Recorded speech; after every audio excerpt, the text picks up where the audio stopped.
تعالى في كتابه الكريم فأعوذ بالله من الشيطان الرجيم ومن أحسن قولا ممن دعا إلى الله وعمل صالحا وقال إنني من المسلمين وقال والذين جاهدوا فينا لنهدينهم سبلنا وإن الله لمع المحسنين وقال إنا أرسلناك بالحق بشيرا ونذيرا ولا تسأل عن أصحاب الجحيم صدق الله العظيم وقال النبي صلى الله تعالى عليه وسلم خير الناس من ينفع الناس وأيضا قال الخلق كلهم عيال الله وأحب الخلق إلى الله أنفعهم لعياله وقال لا يؤمن أحدكم حتى يكون هواه تبعا لما جئت به أو كما قال عليه الصلاة والسلام۔ میرے محترم بزرگوں اور دوستوں، پرانا ہونے کی بڑی علامت یہ ہے کہ آدمی کے دل میں محرومی کا خوف بڑھ جائے، محروم ہونے کا خوف۔ پرانا ہونے کی سب سے بڑی علامت یہ ہے کہ آدمی کے اندر محروم ہونے کا خوف بڑھ جائے کہ اللہ تعالیٰ مجھے محروم نہ فرما دے، مجھے محروم۔ آدمی کے دل میں اگر یہ ڈر بڑھ رہا ہے تو وہ وقت گزرنے کے ساتھ پرانا ہو رہا ہے، اور اگر ڈر گھٹ رہا ہے تو وقت گزرنے کے ساتھ وہ اللہ تعالیٰ کے ہاں جری لوگوں میں شامل ہو رہا ہے، جری لوگوں میں شامل ہو رہا ہے۔ اللہ سے جرات دکھانا، اللہ سے جرات دکھانا یہ انسان کے لیے بے انتہا خسارے کی بات ہے، نقصان کی بات ہے، بے انتہا۔ اسی لیے آپ دیکھیں حضرت ابو بکر صدیق رضی اللہ تعالی عنہ کا پرانا پن بڑھ رہا تھا تو جو صحابی یہ آواز لگاتے ہوئے جا رہے تھے نافق حنظلہ نافق حنظلہ، کہ حنظلہ تو بے ایمان ہو گیا، اس کی زبان کی بول کچھ ہے اور اس کا دل کچھ ہے، اس کا دل اس کے زبان کا ساتھ نہیں دے رہا ہے، یہ تو بے ایمان ہو گیا۔ تو حضرت ابو بکر صدیق رضی اللہ تعالی عنہ نے فوراً اپنے آپ کو ان کے ساتھ اسی طرح متہم کرنا شروع کر دیا جس طرح یہ صحابی اپنے کو متہم کرتے ہوئے اللہ کے نبی صلی اللہ علیہ وسلم کے پاس جا رہے تھے۔ متہم پرانا وہ ہے جو ہمیشہ اپنے کو متہم سمجھے، جو اپنے کو مزکا سمجھنے لگا، مصفہ سمجھنے لگا۔ مزکا، میں بہت صاف ستھرا، میں بہت پاک صاف، میں بہت پاک صاف۔ ہم یہ سمجھ جائیں کہ وہ وطنہ ہی اندر سے گندا ہو رہا ہے۔ دل آئینے کی طرح ہے، دل پر جتنا غبار اٹے گی وطنہ ہی اس آئینے کا انعکاس کمزور پڑتا چلا جائے گا۔ جتنا غبار، اگر غبار پوری طرح اٹ گیا تو اب اس کا انعکاس ختم ہو گیا، اس کا انعکاس کہ آپ کسی چیز کو دیکھنا چاہو اور اس کے اندر واضح صاف دیکھ لو، اب واضح صاف کیا، اب تو دھندلا بھی نہیں دکھے گا، اب تو دھول اتنی اٹ گئی ہے کہ اس کا انعکاس ختم ہو گیا۔ دل آئینہ ہے، اب انعکاس ختم ہو گیا کہ اس دل میں آدمی اپنے ایمان کی سطح کو دیکھ لے، سمجھ لے۔ اسی لیے اب اس کی زبان پر ایسے جملے ہیں جو جملے لوگوں کے درمیان اس کے تزکیے کے جملے ہیں، اس کے اپنے مزکہ اور مصفہ ہونے کے جملے ہیں۔ آدمی کا جب پرانا پن بڑھتا ہے تو خود کا اتہام بڑھ جاتا ہے، خود کا اتہام، اپنے کو متہم کرتا ہے، اپنے کو اپنی عادات میں، اپنی عبادات میں، اپنی صفات میں، اپنی دعوت میں، اپنی تلاوت میں، اپنے ایک ایک امر میں اپنے کو متہم کرتا ہے، اپنے کو، اور متہم کرنا ہی اسے آگے بڑھا دیتا ہے، اس کی ترقی کا سبب بن جاتا ہے۔ متہم کرنا ہی، اپنے کو متہم کرنا اس آدمی کی ترقی کا سبب بن جاتا ہے۔ کیوں؟ جو آدمی اپنے کو متہم کرتا ہے اس کا مطلب یہ ہے کہ وہ اپنی زندگی کے داغدار ہونے کا معترف ہے۔ جو اپنے زندگی کے داغدار ہونے کا معترف ہے، اب اپنے زندگی کو صاف ستھرا بنانے میں لگ جائے گا، استغفار کر کے گناہ معاف کرے گا، توبہ کر کے زندگی بدلوائے گا، اور پھر وہ اپنے کام پر قائم ہو جائے گا، استغفار کرے گا، اے اللہ تو میرے گناہ معاف فرما دے، اور پھر توبہ کرے گا، اے اللہ میں اب اس گناہ کی طرف کبھی نہیں لوٹوں گا، البتہ میں تیرا کمزور بندہ ہوں، نفس قوی دشمن ہے، شیطان قوی دشمن ہے، برا ماحول قوی دشمن ہے، میں تیرا کمزور بندہ ان قوی دشمنوں کے مقابلے میں ٹھہر نہیں سکتا، لیکن اے اللہ تو نے اپنی کتاب میں کہا ہے ایمان والوں کے بارے میں وَيَزِدُكُمْ قُوَّةً إِلَىٰ قُوَّتِكُمْ، وہ ایمان والو اللہ تعالیٰ تمہارے ساتھ اپنی طاقت شامل کر کے، اپنی طاقت لگا کر تمہاری طاقت میں اضافہ فرما دے گا۔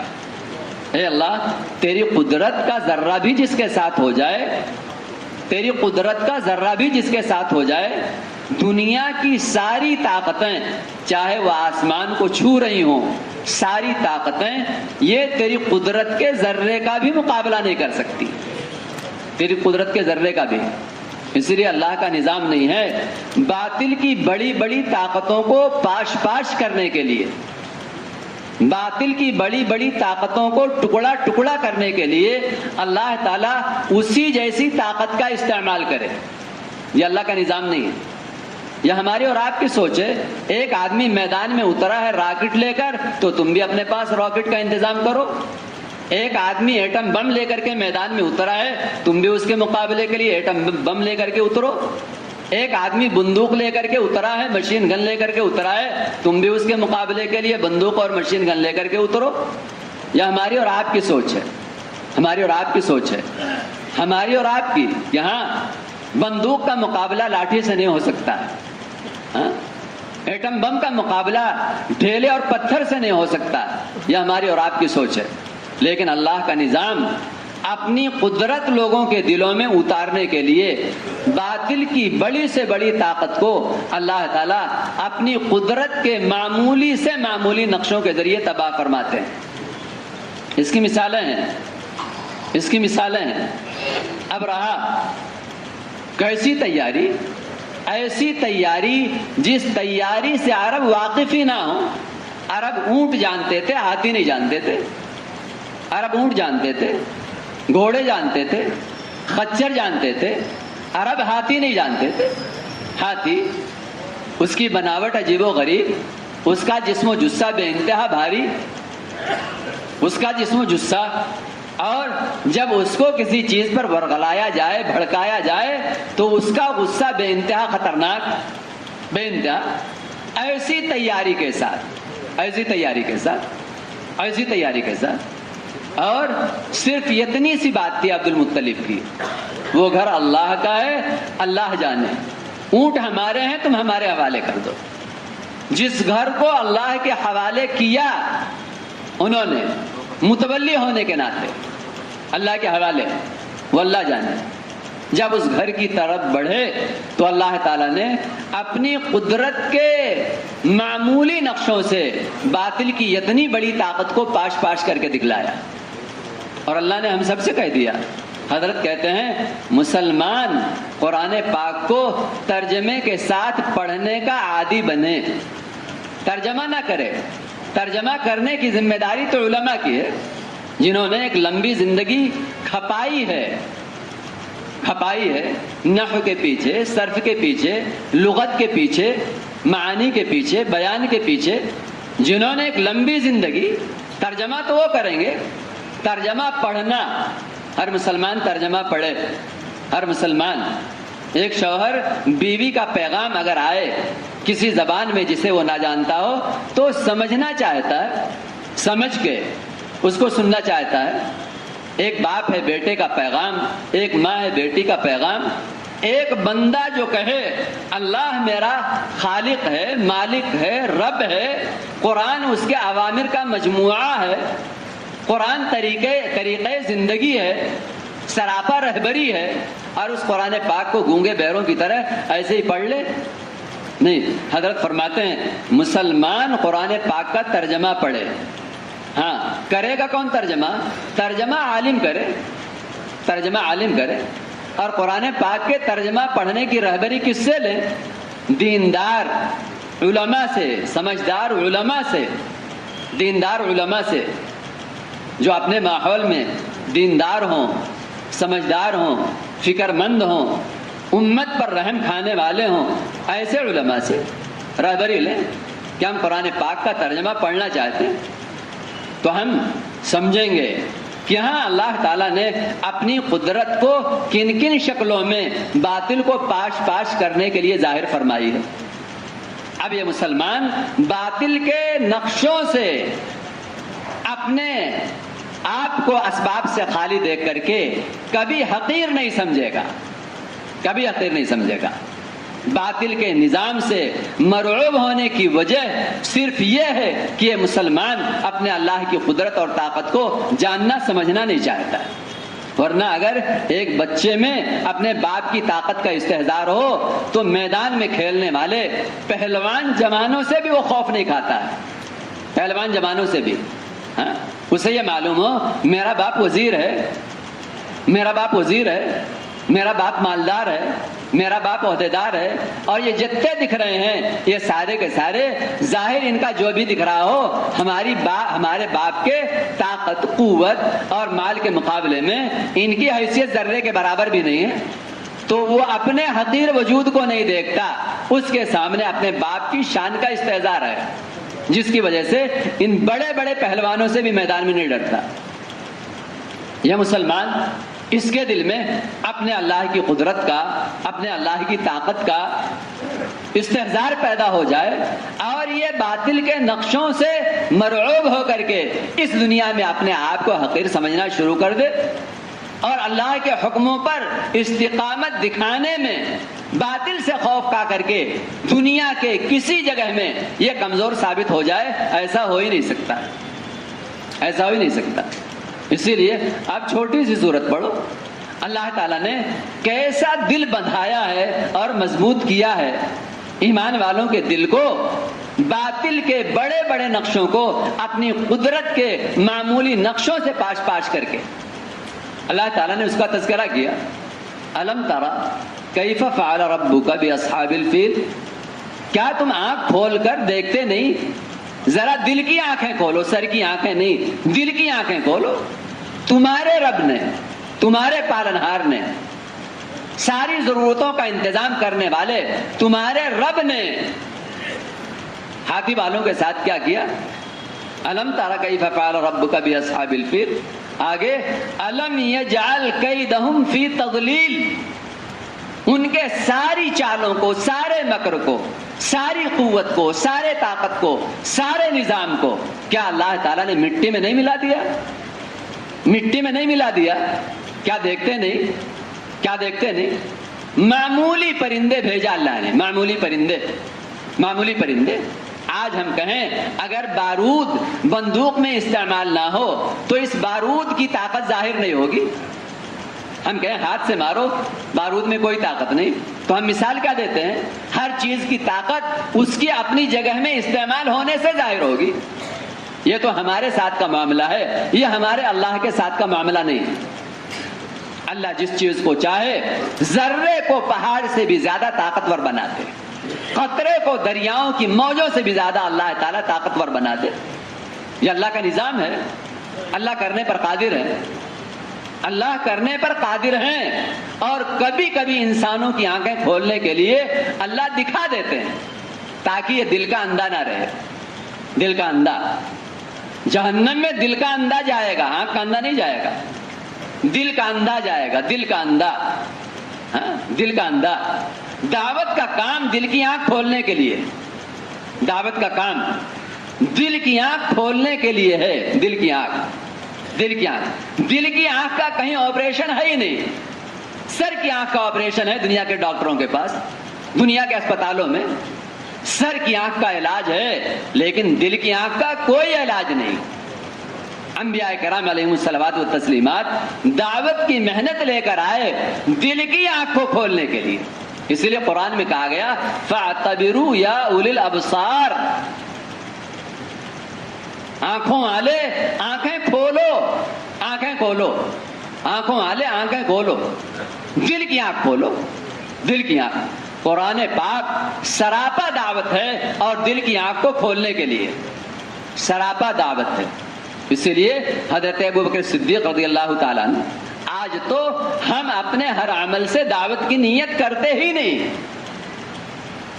جس طرح نبی کی ذات، نبی کے وجود میں دعوت اس طرح گھل گئی تھی جس طرح شربت کے اندر شکر گھل جاتی ہے، نبی کے وجود میں نبی کا صرف کلام دعوت نہیں ہوتا تھا، نبی کا سراپا وجود دعوت ہوتا تھا، سراپا وجود۔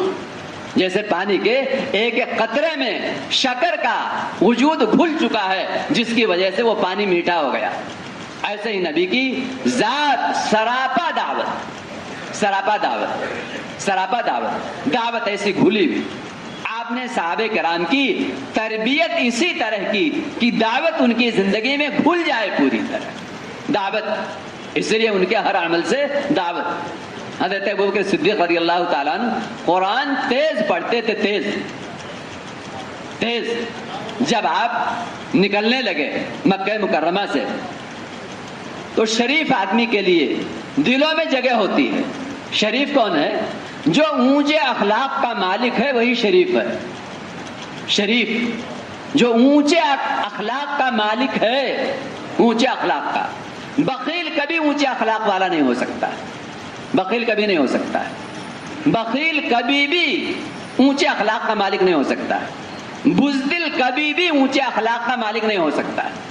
اسی لیے اللہ کے نبی نے فرمایا ایمان والے میں بخل اور ایمان والے میں بزدلی یہ دونوں جمع نہیں ہو سکتی، بخل اور بزدلی ایمان والے کے اندر نہیں ہو سکتی۔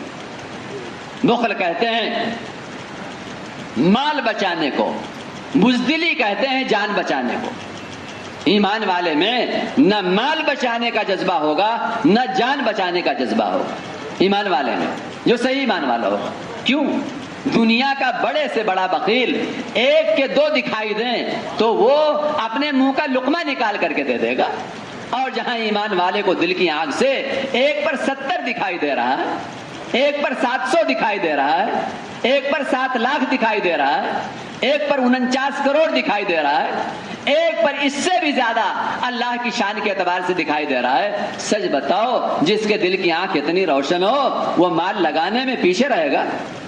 مال لگانے میں ہم سوچتے ہیں حضرت ابوبکر صدیق جیسا کوئی تیار نہیں ہو سکتا کہ جھاڑو لگا کے لے آئے، نہیں، جو ایمان بنانے کی فکروں میں ہوگا اللہ تعالیٰ اس کو حضرت ابوبکر صدیق رضی اللہ تعالیٰ عنہ کے مزاج پر قائم فرما دیں گے، مزاج پر قائم فرما دیں گے۔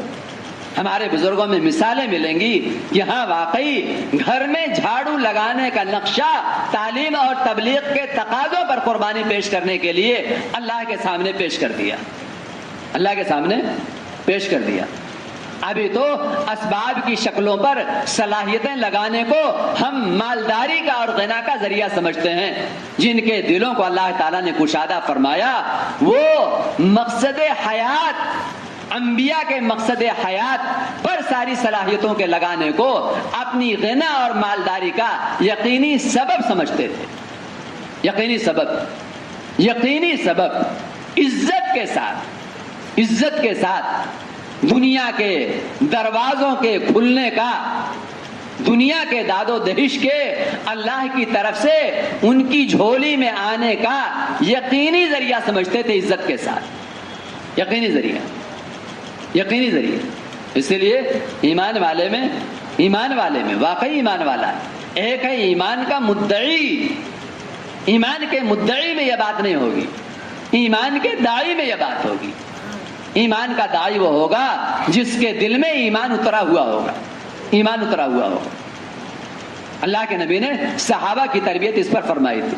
میں عرض کر رہا تھا شریف یہ نہیں گوارا ہوا کہ حضرت ابوبکر جیسا آدمی مکہ مکرمہ چھوڑ کر کے جائے، نہیں، آپ چھوڑ کر نہیں جائیں گے، آپ کو ہم اپنی پناہ میں رکھیں گے۔ قرآن شریف کی تلاوت کرتے تھے، تلاوت صرف عبادت بنا کر نہیں کرتے، نیت کا اثر پڑتا ہے۔ آپ تلاوت کرو عبادت بنا کر، تلاوت کرو دعوت بنا کر، تلاوت کرو دعوت بنا کر۔ آپ خوشبو لگاتے ہیں اور غیر محسوس طور پر وہ خوشبو فضا میں گھلتی ہے اور ہواؤں کی لہروں کے ساتھ دوسروں تک منتقل ہوتی ہے۔ ہمیں اور آپ کو اتنا سمجھ میں آتا ہے، اور ہمیں یہ نہیں سمجھ میں آتا ہے کلام اللہ کا نور ہماری زبان سے ہماری آوازوں کے ساتھ فضاؤں میں گھلے گا اور ہواؤں کی لہروں پر سوار ہو کر لوگوں کے دلوں میں داخل ہوگا، لوگوں کے دلوں میں داخل ہوگا۔ ہمارے ذہنوں میں یہ بات نہیں، ہمارے ذہنوں میں وہ یہ سمجھتے تھے کہ ہاں قرآن کو بنیت دعوت پڑھا کرو، دعوت، قرآن کو بنیت دعوت پڑھا کرو، دعوت بنیت دعوت پڑھتے تھے۔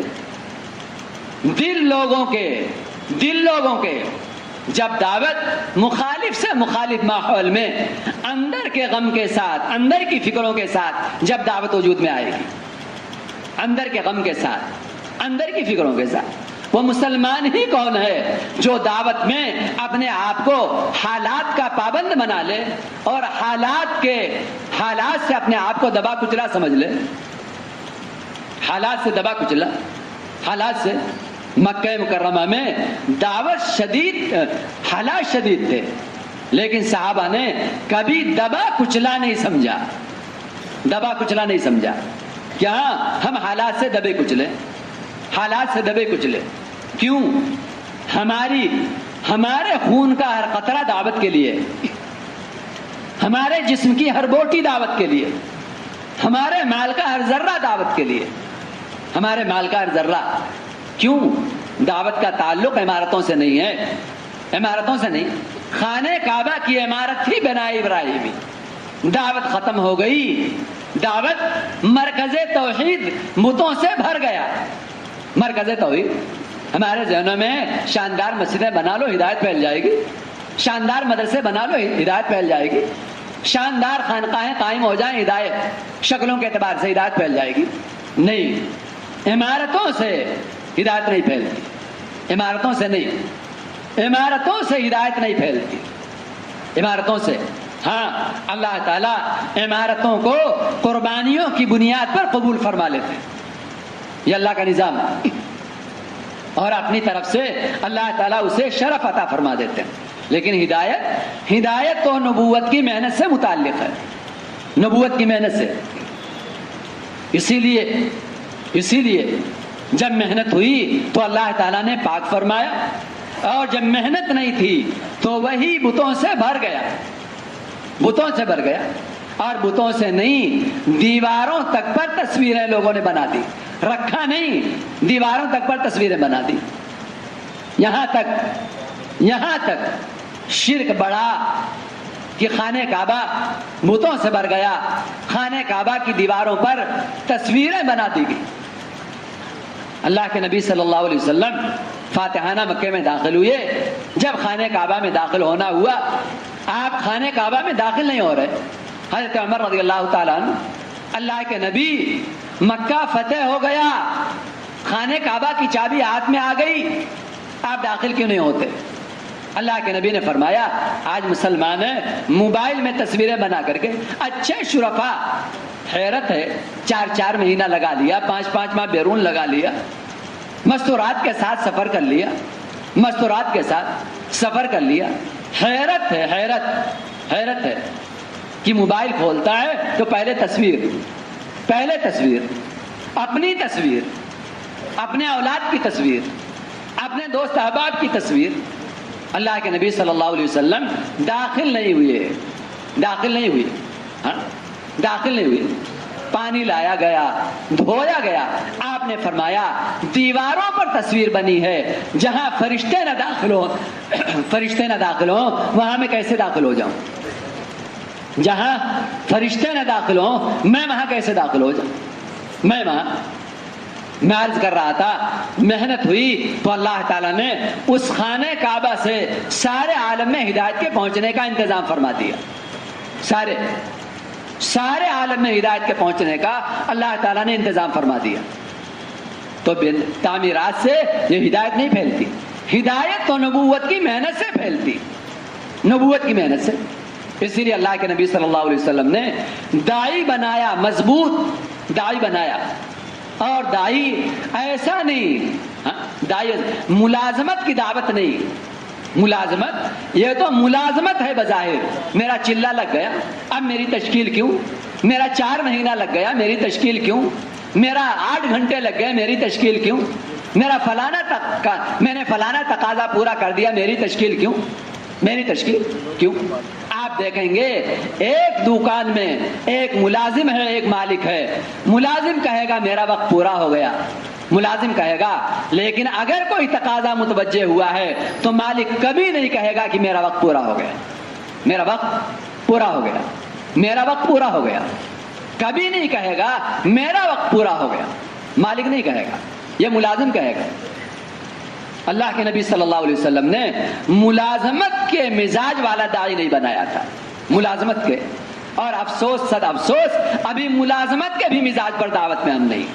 ملازمت کے ہمارا سالانہ خروج متاثر، ہمارا روزانہ کی محنت ہماری متاثر، ہمارے ملکوں کا سفر متاثر، ہمارے تقاضے متاثر.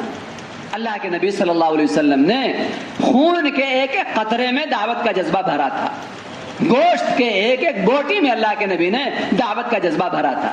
دعوت کا جذبہ. ہدایت یوں نہیں وجود میں آتی، ہدایت یوں نہیں وجود میں آتی. جو دعوت کو ایک مندوب کام سمجھتے ہیں،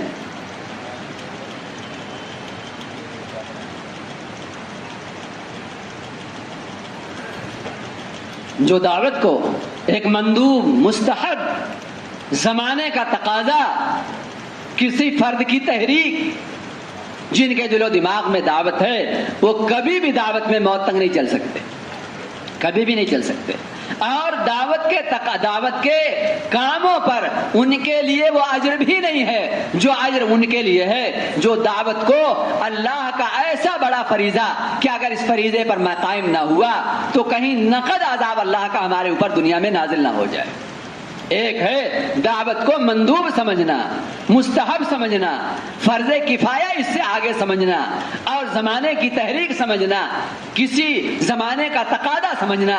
اور ایک ہے دعوت کے کام کو اللہ کا ایسا فریضہ سمجھنا کہ اگر اس فریضے پر میں قائم نہ ہوا تو کہیں ایسا نہ ہو مرنے سے پہلے پہلے اللہ تعالیٰ کا عذاب ہماری تمام نیکیوں کے باوجود ہم پر نازل ہو جائے. دونوں اجر میں اللہ کے یہاں برابر نہیں ہو سکتے، دونوں اجر میں برابر نہیں ہو سکتے. دونوں اجر میں ایک نے ثواب کا کام کر لیا اور ایک نے اس کام کی عظمت کو اللہ کی جناب میں اس طرح پیش کیا جس طرح انبیاء کرام علیہم الصلوات والتسلیمات اس کام کی عظمت کو اپنے سینوں میں بھرا اللہ کی جناب میں پیش کیا کرتے تھے. ایسے کام کرنے والے انبیاء اور صدیقین کی صفوں میں اللہ کے یہاں کھڑے کیے جائیں گے. یہ نہیں گشت کر لیا ہاں انبیاء صدیقین کی صفوں میں. پہلے دل بنائیں انبیاء والا، پہلے دن بنائیں انبیاء والا، پہلے دل بنائیں صدیقین والا، پہلے دل بنائیں شہداء والا.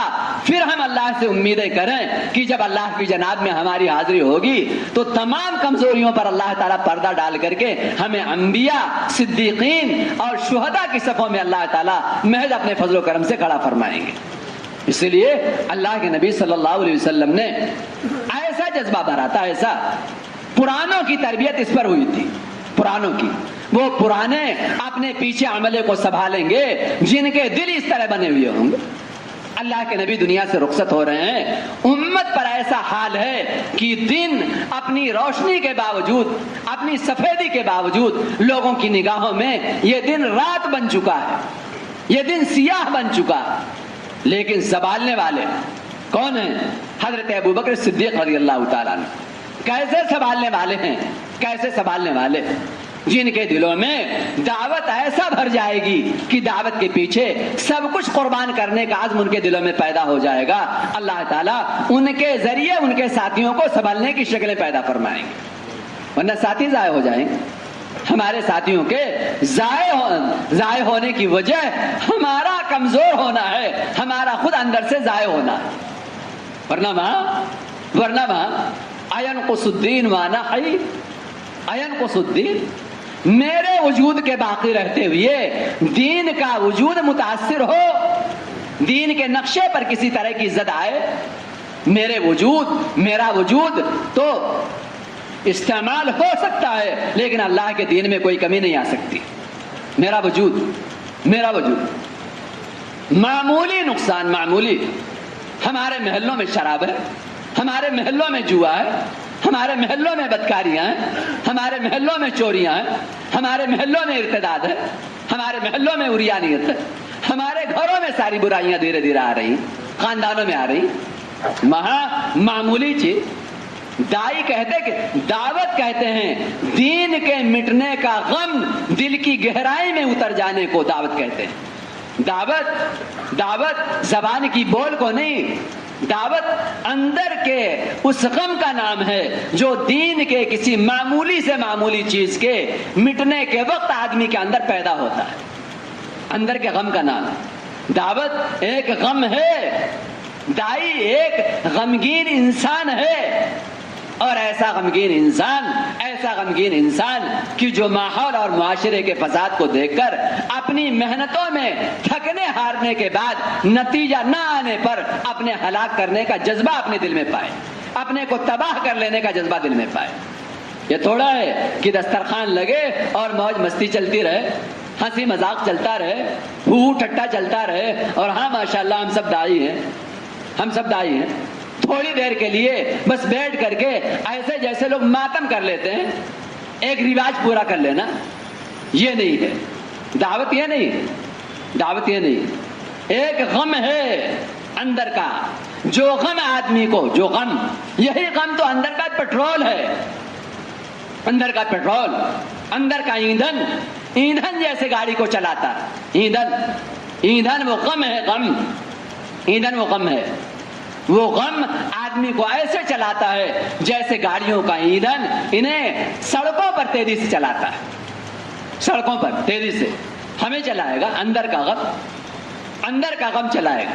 اسی لیے پرانے وہ جو اپنے دل کو اللہ کے دین کے تقاضوں کے بارے میں ایسا مضبوط پائیں، اندر سے ایسا مضبوط پائیں کوئی تقاضا ان سے ضائع نہ ہونے پائے، کوئی تقاضا اسباب کے حوالے، تقاضا اوقات کے حوالے، پرانا نہ اسباب کا پابند ہے، پرانا نہ اوقات کا پابند ہے، یہ نہیں ہے اسباب مہیا نہیں، یہ نہیں ہے اوقات مہیا نہیں، یہ نہیں، پرانا وہ نہیں ہے، اسباب مہیا نہیں ہے اس لیے تقاضا ضائع ہے، اوقات مہیا نہیں ہے اس لیے تقاضا ضائع ہے۔ جس کو دل و دماغ میں یہ بات بس جائے گی زمین و آسمان کے بیچ میں اللہ کا سب سے بڑا امر دعوت اللہ ہے، یہ کیسے ہو سکتا ہے دین یا دنیا کا کوئی تقاضا دعوت کے تقاضوں میں اس کے لیے رکاوٹ بن جائے، اس کے لیے روڑا بن جائے، یہ کیسے ہو سکتا ہے؟ جس کے دل و دماغ میں اتنا اہم بن کر کے، اتنا عظیم بن کر کے یہ کام جس کے دل میں رچ جائے، بس جائے، یہ کیسے ہو سکتا ہے کہ دین یا دنیا کا کوئی تقاضا دعوت کے تقاضوں میں اس کے لیے رکاوٹ بن جائے؟ دعوت کے تقاضوں ایسا نہیں، میں یوں کہنا چاہتا ہوں کہ سب کے حقوق پامال کرو، اہل دنیا کے دین کے شعبوں کے، یہ مطلب نہیں۔ ایک آدمی اگر دکان پر بیٹھا ہوا تھا، گاہک کھڑے تھے، اتنے میں خبر آئی تیرا بیٹا سخت بیمار ہے، اور اس نے سارے گاہکوں کو کہا بھائی چلو، میں کسی کو سامان نہیں دے پاؤں گا، تالا لگایا اور تالا لگا کر کے فوراً بھاگا۔ کیا مطلب؟ وہ آدمی سمجھتا ہے کہ ہاں کس کا حق کب کیا ہے، یہ حق دینے والا ہے، یہ حق ضائع کرنے والا نہیں، یہ حق دینے والا ہے، یہ حق ضائع کرنے والا نہیں ہے۔ یہ موقع محل کے فرق کو سمجھنے والا ہے، یہ حق کو ضائع کرنے والا نہیں ہے، یہ حق کو ضائع کرنے والا نہیں ہے۔ جیسے وہ گاہکوں کو مال دینے میں لگ جائے، یہاں تک کہ یہ خبر آ جائے تیرا بیٹا تو مر گیا، ساری دنیا لعنت کرے گی، ایسے ہی ہم تمام تقاضوں میں ان کے حق ادا کرنے میں مشغول ہوں، یہاں تک کہ لوگ مرتد ہو جائیں اور ہماری موت ہو جائے۔ تو جیسے یہاں اس دکان پر بیٹھنے والے کو ساری دنیا تف کرے گی، ایسے ہی ہم جب اللہ کے پاس پہنچیں گے تو ہم سب کا اللہ ہم پر تف کرے گا، ہم پر لعنت بھیجے گا۔ ہمیں تو یہ سوچنا ہے، یہ سمجھنا ہے، یہ سمجھنا ہے، اللہ کرے کام کا عشق ہمارے اندر پیدا ہو جائے۔ کام کا عشق جب عشق پیدا ہو جائے گا تو عقل کی تنقیدات سے ہم بالکل محفوظ ہو جائیں گے۔ کسی کہنے والے نے بہت بڑی بات کہی تھی، عقل کو تنقید سے فرصت کہاں، عشق کی بنیاد پر اعمال کر۔ عقل کو تنقید سے فرصت کہاں، عشق کی بنیاد پر اعمال کر۔ مولانا الیاس صاحب مقصد کا عشق بھرنا چاہتے تھے، مقصد کا عشق۔ آپ پڑھیے مولانا علی میاں صاحب رحمۃ اللہ علیہ نے جو مولانا الیاس صاحب رحمۃ اللہ علیہ کی زندگی جمع فرمائی، مقصد کا عشق۔ عشق کہتے کسے ہیں، عشق کی تعریف کیا ہے؟ دل تمام چیزوں سے نکل کر کسی ایک چیز میں سمٹ جائے تو یہ کہا جاتا ہے کہ ہاں اس دل میں فلانی چیز کا عشق پیدا ہو گیا۔ تمام کانٹے دلوں سے نکل جائے، ایک کانٹا اللہ کے دین کے درد کا، اللہ کے دین کے غم کا ہمارے دلوں میں رہ جائے، تب ہم یہ سمجھیں کہ ہاں اللہ تعالیٰ نے ہمیں دعوت کا عشق دے دیا۔ دعوت کا عشق کام تو اللہ تعالیٰ ایسوں سے لے ہمیں نسبت کا دھوکہ لگ گیا، سارے تقاضے اب تک ہمارا 3 مرتبہ 4 مہینہ نہیں، 6 مہینے کے تقاضے، 8 گھنٹے کے تقاضے، 10 دن کے تقاضے، 10 دن کے تقاضے، اس سے آگے مشوروں کے حوالے ہونے کے تقاضے۔ آپ نے سنا کارگزاری، مسلمان ہے خنزیر کا گوشت بیچ رہا ہے، مسلمان ہے خنزیر کا۔ ہمارے بزرگوں میں ایسے گزرے بغیر داڑھی کے مسلمان نظر آیا، غم سے بے ہوش ہو گئے، غم سے بے ہوش۔ حضرت مدنی رحمت اللہ علیہ کا حال یہ تھا، مسلمان بغیر داڑھی کے مسلمان، اس نے استرا کیسے پھیر لیا، قینچی کیسے چلایا، اس نے یہ قینچی اپنے داڑھی پہ نہیں چلایا، اپنے چہرے پہ نہیں، یہ استرا اپنے چہرے پہ نہیں، اس نے تو یہ استرا محمد صلی اللہ علیہ وسلم کے سینے پر چلایا۔ سینے پر، باپ کے سینے پر استرا چلانے والا یہ کہے میں اس باپ کا بیٹا ہوں، باپ کا بیٹا ہوں، لوگ کہیں گے، محلے کے لوگ جمع ہو کر کے، وہ ظالم انسان تو نے چھرا گھونپا اور تو کہہ رہا میں اس باپ کا بیٹا ہوں۔ وہ مسلمان تو چھرا گھونپ رہا ہے، تو سمجھ رہا ہے میں اپنے چہرے کو مزین کر رہا ہوں، تو اپنے چہرے کو اللہ کے یہاں بے انتہا بدصورت بنا کے پیش کر رہا ہے، بے انتہا تو اپنے چہرے کو مسخ کر رہا ہے۔ تجھے اپنے چہرے کے مسخ کرنے کا احساس نہیں ہے، چہرے کو مسخ کرنے کا احساس نہیں ہے۔ ایسے ہمارے بزرگان دین جن کے اندر احیاء دین کا غم تھا، سنتوں کے مٹنے پر، سنتوں کو مٹا ہوا دیکھنے پر بے ہوش ہو جاتے تھے۔ آج ہماری کارگزاریوں میں ہم مسلمان فلانے ملک میں خنزیر بیچتے ہیں، مسلمان یہ کرتے ہیں، کارگزاریاں سن کر ہم فارغ ہو جاتے ہیں، ہمارے دلوں میں تقاضا نہیں پیدا ہوتا۔ اور ہم کون ہیں؟ ہم اپنا ضلع لے کے چل رہے ہیں، اپنا حلقہ لے کے چل رہے ہیں، اپنا ٹھیا لے کے چل رہے ہیں، اپنا صوبہ لے کے چل رہے ہیں۔ ہم منتخب ہو کر کے آتے ہیں، منتخب ہو کر کے۔ آپ منتخب صحابہ کی جماعت دیکھیے، منتخب صحابہ کی جماعتیں دیکھیے، منتخب صحابہ، اور منتخب نہیں، ادنا سے ادنا صحابی کو آپ دیکھیے، ادنا سے ادنا صحابی آپ دیکھیں۔ مولانا الیاس صاحب رحمۃ اللہ علیہ اس محنت سے صحابہ والی جھلک امت کے اندر دیکھنا چاہتے تھے۔ صحابہ والی زندگی اصل ہے، صحابہ والی زندگی کو زندہ کرنا چاہتے تھے، صحابہ والی زندگی۔ آپ سوچتے ہیں باطل کا مقابلہ اسباب سے ہم کریں گے؟ نعوذ باللہ من ذالک۔ کیا صحابہ کے دلوں میں آیا تھا؟ قیصر و کسرا کی طاقت دیکھ کر، ان کے اسباب کے نقشوں کو دیکھ کر، روم اور فارس کے سارے خزانوں کو دیکھ کر، ان کی ترقیات کو دیکھ کر، نعوذ باللہ من ذالک، کیا ان کے دلوں میں آیا تھا کہ ہاں اسباب والوں کا مقابلہ اسباب سے کریں گے؟ نہیں. زمین و آسمان کے درمیان سب سے بڑی طاقت جس کے لیے جبرائیل تک مسخر کر دیے گئے، اسرافیل اور میکائیل تک مسخر کر دیے گئے، جس طاقت کے لیے، وہ طاقت کون سی تھی؟ وہ طاقت دعوت الی اللہ کی طاقت تھی. ایسی طاقت جس طاقت کے لیے یہ ساری بڑی بڑی طاقتیں مسخر کر دی گئی. ایسی بڑی طاقت. صحابہ کرام میں اس کا استحضار تھا، صحابہ کرام میں اس کا استحضار تھا. اس طاقت کو لے کر چلے، اس طاقت کو لے کر اللہ تعالیٰ نے اس طاقت کو لے کر چلنے کی بنیاد پر لوگوں کے دلوں کو ایسا مسخر کیا کہ لوگ اپنے خزانے قدموں میں ڈال کر کے اپنی جانوں کو ان کے ہاتھوں میں پیش کرنے والے بن گئے. ان کے ہاتھوں میں پیش کرنے والے. نفاق جب حکومت کے راستے ملکوں کو فتح کرنے کی، زیر کرنے کی فکریں ہوتی ہیں تو منافق پیدا ہوتے ہیں، اور جب دعوت کے راستے دلوں کو قابو میں کرنے کی محنت ہوتی ہے تو اللہ تعالیٰ اس سے مخلص تیار فرماتے ہیں. یہ اللہ کا نظام ہے. کہاں سے ہم ایمان والوں میں وہ سوچ آ گئی؟ کہاں سے وہ سوچ آ گئی؟ دعوت کے راستے اللہ تعالیٰ نے صحابہ کرام میں آگے بڑھتے رہنے کا جذبہ. اسی لیے اسباب والوں کو متاثر کرنے کی بات جب حضرت عمر کے سامنے آئی تو حضرت عمر نے کہا اگر تیرے سوا کسی اور نے یہ بات کہی ہوتی تو میں اس کے چہرے بدل دیتا. تو نے اسباب والوں کو اسباب کے نقشوں سے متاثر کرنے کی بات کہی کہ ہاں کپڑے اچھے پہن لو، آپ ایسے لوگوں کے پاس جا رہے ہو. اور کہا انا کنا اضل قوم، ہم تو بے انتہا بدتر لوگ تھے. اعزنا اللہ بالاسلام، عزت تو اللہ نے اسلام سے دی. ومهما نطلب العز بغیر ما اعزنا اللہ اذلنا اللہ. اگر قانون خداوندی کے، دستور خداوندی کے خلاف ہم نے کیا تو اللہ تعالیٰ پھر ذلت کی طرف اسی طرح واپس کر دے گا، ذلت کے گڑھے میں اسی طرح گرا دے گا جس طرح ہم پہلے ذلت میں تھے. اللہ نے ہمیں داعی بنا کر پیدا کیا، داعی بنا کر کے اللہ نے ہمیں پیدا کیا.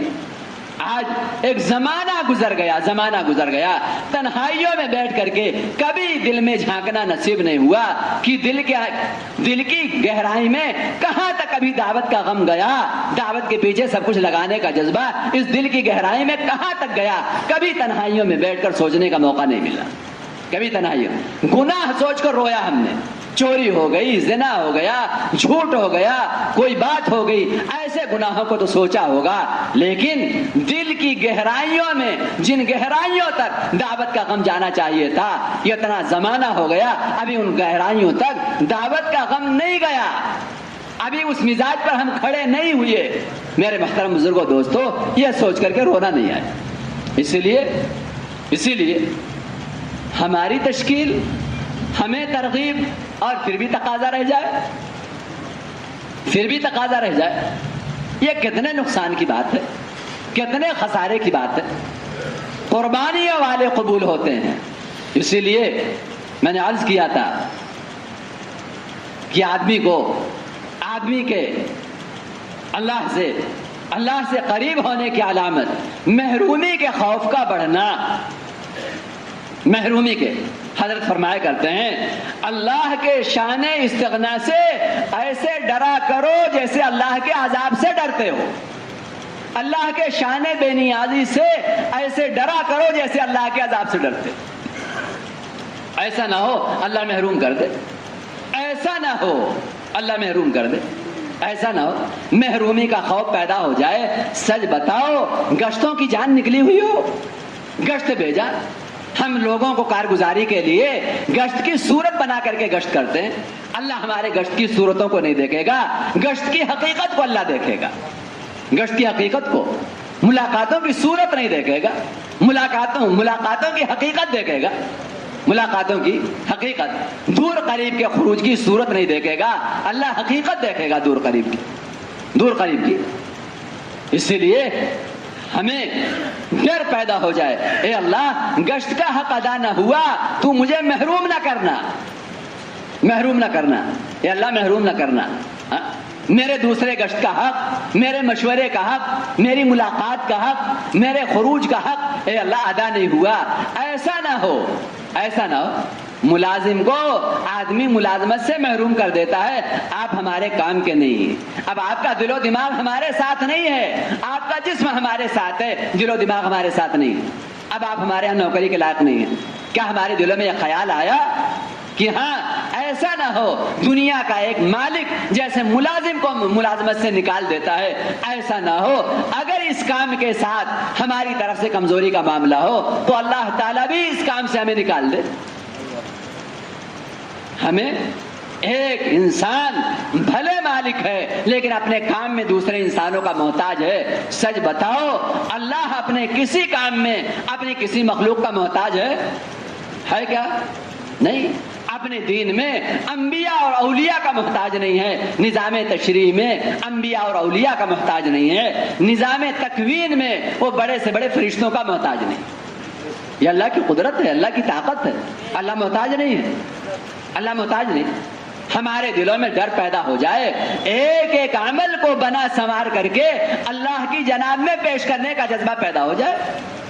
ایک ایک عمل کو گشت ایسا بن جائے گا کہ اس گشت سے ہدایت وجود میں آئے گی، اس گشت سے تقاضے پورے ہوں گے.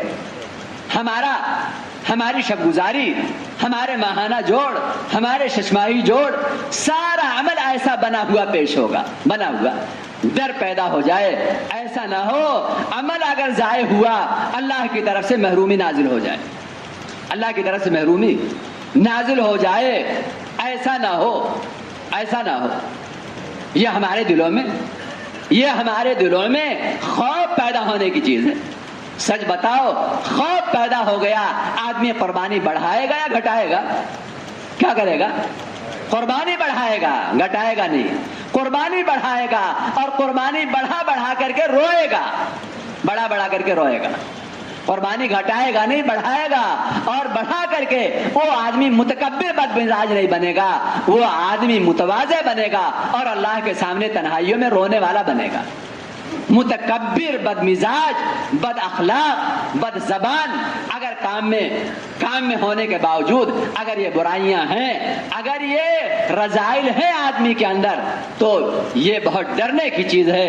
ایسا کہیں ایسا تو نہیں دیکھنے میں ہم کام میں ہیں لیکن اللہ تعالیٰ کے ہاں کام والوں کی صفوں سے ہم خارج ہیں، کام والوں کی صفوں سے.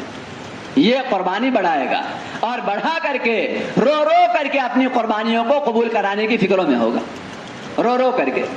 اللہ تعالیٰ نے صحابہ کی جو شان بیان فرمائی، شان وبالاسحار هم یستغفرون، رات کے آخر حصے میں اٹھتے ہیں، اللہ کے سامنے روتے ہیں، معافی مانگتے ہیں، استغفار کرتے ہیں، اللہ کے سامنے استغفار کرتے ہیں. اللہ کے سامنے کام سے فارغ ہوئے، اللہ کے سامنے استغفار میں لگ گئے، کام سے فارغ ہوئے استغفار میں لگ گئے، اپنے کو قبول کرانے کی فکروں میں. اگر دوستو ہمیں واقعی فکر لگ جائے، فکر اتنا بڑا مجمع صوبے میں جائے، حلقوں میں جائے، اضلاع میں جائے، اپنی شب گزاریوں میں جائے اور اس کے جانے سے ایک انقلابی ماحول قائم نہ ہو جائے، ایسا کہاں ہوگا؟ ایک انقلابی. صحابہ جس غم کے ساتھ جاتے تھے، شام ہوتے ہوتے ایسی محنت ہوئی کہ سب اسلام میں آ گئے اور سب نماز پر آ گئے. شام ہوتے ہوتے آپ دیکھیں ایسے غم کے ساتھ لوٹتے تھے، فکر کے ساتھ لوٹتے تھے، ایسے غم کے ساتھ صبح سے لے کر کے شام تک ایسی محنت کی شام تک کی. سب ایمان میں آ گئے اور سب نے نماز سیکھ لیا، سب نماز پر آ گئے، سب نماز پر قائم ہو گئے، سب نماز پر. اس لیے میرے محترم بزرگوں، دوستو، بڑی ذمہ داری کی بات اللہ تعالیٰ نے کام سے تعارف کرا دیا، کام کا تعارف دے دیا، کام سے نسبت قائم فرما دی. اب کام کا رنگ چڑھانا یہ ہماری ذمہ داری ہے. کام کا رنگ چڑھے، کام کا رنگ، اور ہماری زندگیوں میں صحابہ کرام کی جھلک دکھے. صحابہ کرام کی جھلک دکھے، صحابہ کرام کی جھلک دکھنا کیا ہے؟ سارے انسانوں کی ہدایت کے حریص بن کر ہم زندگی گزارنے والے ہوں. ہدایت کے حریص، ہلاکت کے حریص نہیں. جو ہلاکت کے حریص ہوں گے وہ ان کے مقابلے میں ان جیسے اسباب مانگیں گے، اور جو ہدایت کے حریص ہوں گے وہ اللہ تعالیٰ سے انبیاء والی دعوت کا مزاج مانگیں گے. جو ہلاکت کے حریص ہوں گے ان جیسا اسباب ان کے مقابلے کے لیے اللہ سے مانگیں گے، اور جو ہدایت کے حریص ہوں گے وہ انبیاء والا، صحابہ والا دعوت کا مزاج، دعوت والی قربانیاں اللہ سے مانگیں گے اور اللہ تعالیٰ دیں گے. صحابہ کرام کو اللہ نے کیا دیا؟ صحابہ کرام کو اللہ تعالیٰ نے انبیاء والا مزاج. تقریباً جو معروف قول کہ 1.25 لاکھ انبیاء آئے تقریباً اللہ کے نبی کے سامنے وطن ہی صحابہ حجۃ الوداع میں، یا دوسرے قول کے مطابق 2.25 لاکھ انبیاء تقریباً اتنے ہی صحابہ اللہ کے نبی صلی اللہ علیہ وسلم کے زمانے میں جو آپ کے سامنے جمع ہوئے یا ادھر کے علاقوں میں بکھرے ہوئے تھے وہ صحابہ تھے. سب پر دعوت کی ذمہ داری اللہ کے نبی صلی اللہ علیہ وسلم نے ڈالی، اور کائنات کا نقشہ اس سے کہیں زیادہ اللہ نے بدلا جو سابقین انبیاء کرام علیہم الصلوات و تسلیمات کی محنت سے کائنات کا نقشہ بدلا تھا. کائنات کا نقشہ عجیب اللہ کا نظام ہے. ہم کام پر کھڑے ہو جائیں، ہماری قوت، ہماری طاقت، دعوت کا عظیم الشان کام ہے، دعوت کا عظیم الشان کام ہے. ہمارا سب سے بڑا جرم اس کام میں کوتاہی ہے. سب سے بڑا جرم اس کام میں کوتاہی، سب سے بڑا جرم ہمارے دل و دماغ میں یہ کمزور باتیں نہ جائیں کہ ہاں کریں گے تو ثواب ہے، نہیں کریں گے تو کوئی بات نہیں ہے، نہیں کریں گے تو نقد عذاب کے نازل ہونے کا اندیشہ ہے، نقد عذاب کے نازل ہونے کا اندیشہ ہے، نقد عذاب کے نازل ہونے کا اندیشہ ہے. کتنی ہی عبادت کیوں نہ ہو، کتنے ہی انفرادی اعمال کیوں نہ ہو، ہم کیوں نہیں اس عابد کا قصہ یاد کرتے جو اللہ کی فرما برداری میں لگا رہا، پلک جھپکنے کے برابر جس نے نافرمانی نہیں کی، اور اس کی عبادت کا نقشہ اللہ کے ہاں بطور شہادت فرشتے نے جا کر کے پیش کیا. اے اللہ، جس بستی کو تو نے پلٹنے کے لیے ہمیں بھیجا ہے، تیرا ایسا بندہ ہے جس نے پلک جھپکنے کے برابر بھی تیری نافرمانی نہیں کی ہے.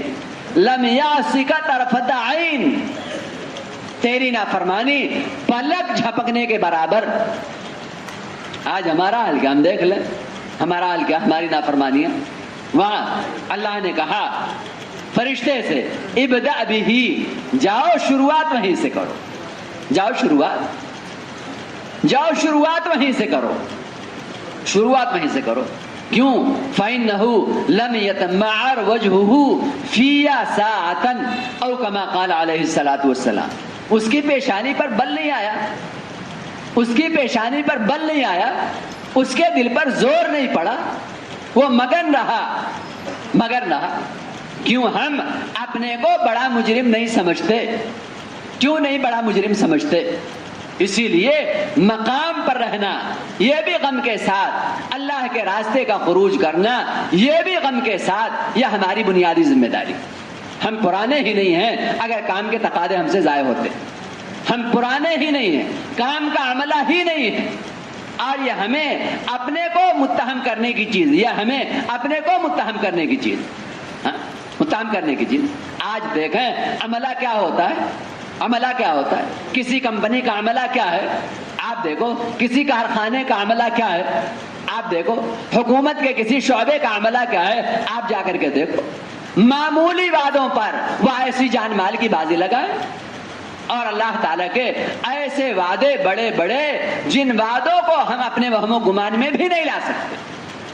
اللہ کے ایسے بڑے بڑے، یہاں وعدہ خلافی ہو سکتی ہے، اور ایسے وعدہ خلاف لوگوں کے عملے کا حال یہ ہے جان مال کی بازی لگا دیں. اور جو اللہ اپنے وعدے میں وعدہ خلافی کرنے والا نہیں، اپنے قول میں کسی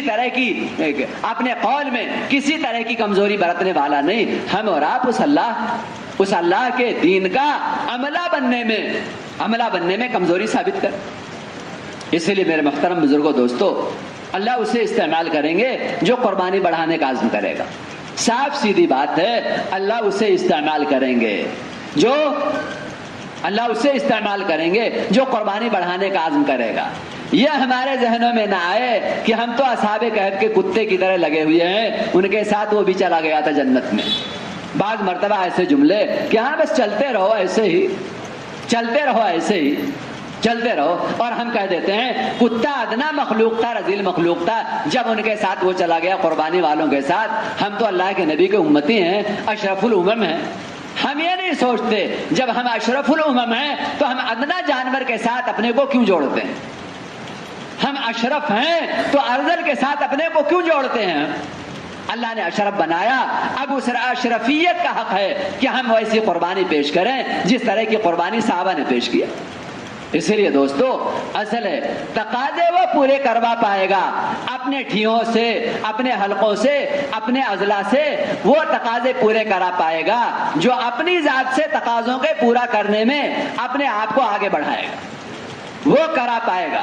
اور جو خود پیچھے ہٹے گا وہ تقاضوں کے قابو میں لانے میں وہ کمزور پڑ جائے. اس لیے دوستو، ہمیں اس مجلس میں تقاضوں کے پورا کرنے کا عزم کرنا ہے. کیا کرنا ہے؟ تقاضوں کے پورا کرنے کا عزم کرنا ہے. تقاضوں کے پورا کرنے کا عزم. ایک بات چلانی. ایک بات کیا چلائی جائے؟ ہر پرانے کا ہر تیسرے سال، ہر سال 6 مہینہ لگے. کتنا لگے؟ حیرت ہوتی ہے کہ یہاں اضلاع کی شورا بننا ہے اور پتا چلا کہ یہاں ابھی 4 مہینہ، 1 مرتبہ لگا، 2 مہینہ لگا ہی نہیں. ابھی ہم اس سطح پر ابھی ہمارا حال ہے. ہم سب ابھی اس سطح پر ہیں. بیرون کی جماعت کیوں نہیں بن رہی؟ قوائف والے ساتھی نہیں. ہمارا 6 مہینے ہماری ترتیب کیوں قابو میں نہیں ہے؟ ہاں ہمارے ساتھ آزار ہیں، حالات. ہم نے کیوں اپنے آپ کو ایسے لوگوں کی صفوں میں کھڑا کر دیا جو بے یقینی کا شکار ہونے کی وجہ سے دنیا کے حوالے ہو گئے؟ بے یقینی کا